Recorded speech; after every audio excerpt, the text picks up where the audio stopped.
नमस्कार, आप देख रहे हैं निष्कर्ष भारत। मैं हूं आपके साथ शालिनी सिंह। प्रधानमंत्री नरेंद्र मोदी की गया और पूर्णिया में आज सभा है। इससे पहले एक बार फिर से पूर्व डिप्टी सीएम तेजस्वी यादव ने अपने सोशल मीडिया हैंडल एक्स पर प्रधानमंत्री से 10 सवाल पूछे हैं। उनकी ओर से घोटाला, रोजगार, इलेक्ट्रोल बॉन्ड, साथ ही बिहार को विशेष राज्य का दर्जा नहीं दिए जाने पर सवाल किया है। उन्होंने लिखा है कि प्रधानमंत्री जी का आज फिर बिहार की गौरवशाली धरती पर स्वागत है।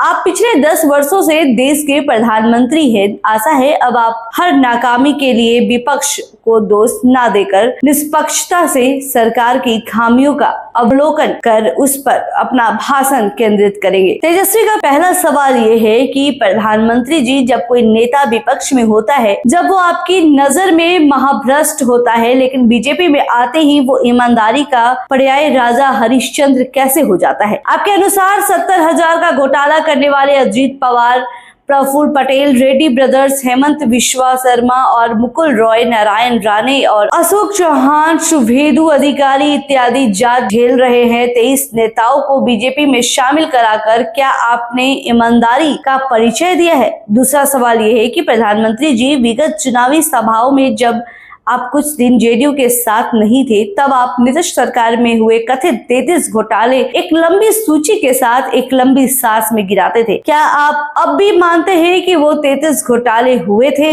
अगर हुए थे तो क्या आपकी सरकार ने कोई जांच करवाई? अगर आपको वो 33 घोटाले याद नहीं है तो क्या उसका वीडियो भेजे? तीसरा है, प्रधानमंत्री जी, क्या आपने एनसीआरबी द्वारा जारी बिहार के 1990 से लेकर 2005 तथा 2005 से लेकर 2023 तक साल दर साल अपराध की विभिन्न श्रेणियों का तुलनात्मक अध्ययन किया है, विशेषतः उन 15 वर्षों का जब आपकी पार्टी यहाँ सरकार में रही है? क्या आप एनसीआरबी के प्रति वर्ष के तुलनात्मक आंकड़े देख अपराध और कथित जंगल राज पर भाषण रूपी प्रवचन देना चाहेंगे? चौथा, प्रधानमंत्री जी, जब आप बिहार आते हैं तब भ्रष्टाचार, वंशवाद और विधि व्यवस्था पर वही पुराना कैसेट बजाना क्यों शुरू कर देते हैं? क्या आप भूल जाते हैं कि 15 वर्षों से अधिक समय से बीजेपी बिहार सरकार में बड़ी भागीदारी है? क्या आप नहीं जानते हैं 2005 में जन्मा बच्चा आज वोटर है? आप उसे गुणवत्तापूर्ण शिक्षा, स्वास्थ्य और विधि व्यवस्था और नौकरी रोजगार देने के बजाय भूतकाल का भूत इसलिए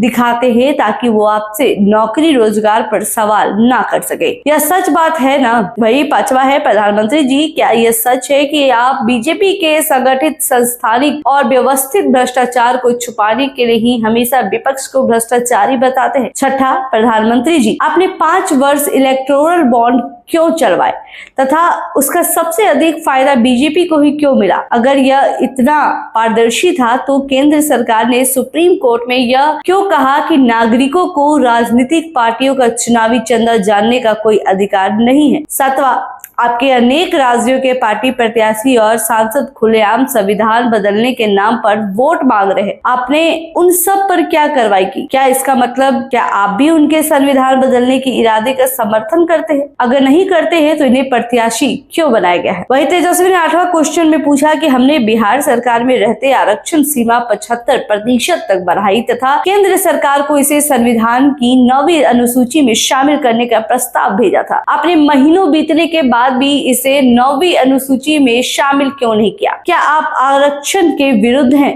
9वां, प्रधानमंत्री जी, क्या आप देश के सबसे अधिक युवा आबादी वाले प्रदेश बिहार को बताएंगे कि आपने केंद्र में 10 वर्षों में बिहार के कितने युवाओं को नौकरियां दी है? नौकरियों का इंतजार में करोड़ों युवा ओवर एज हो गए। आपको सांसद जिताने वाले बिहार में आपने अपने गृह राज्य की तुलना में कितनी इंडस्ट्री स्थापित की तथा कितना निवेश किया? 10वां, प्रधानमंत्री जी, 10 वर्ष पूर्व आपने बिहार को विशेष राज्य का दर्जा, 2 करोड़ नौकरी प्रतिवर्ष, विशेष पैकेज देने अथवा विशेष ध्यान के साथ विशेष विकास करने का वादा बिहार वासियों से किया था। क्या आप अभी भी उस वादे पर कायम है या आपने बिहार पर ध्यान देना ही छोड़ दिया। या 2014 में मांगे गए 60 दिन के बाद 100 दिन भी और 60 महीने, फिर 2022 और अब 2047 की नई टाइमलाइन के बाद 2147 में उन वादों को पूरा करेंगे। देखिए, तेजस्वी यादव लगातार पीएम मोदी पर हमलावर नजर आ रहे हैं। लगातार पीएम मोदी से कई सवाल सोशल मीडिया के जरिए पूछ रहे। खैर, आपको क्या लगता है, ये जो तेजस्वी यादव ने जो भी सवाल किया है मोदी से, किस हद तक वो सही है? हमें कमेंट बॉक्स में जरूर बताएं। ऐसे ही तमाम खबरों के लिए बने रहे हमारे साथ और देखते रहे निष्कर्ष भारत खबर। हमारी निष्कर्ष आपका धन्यवाद।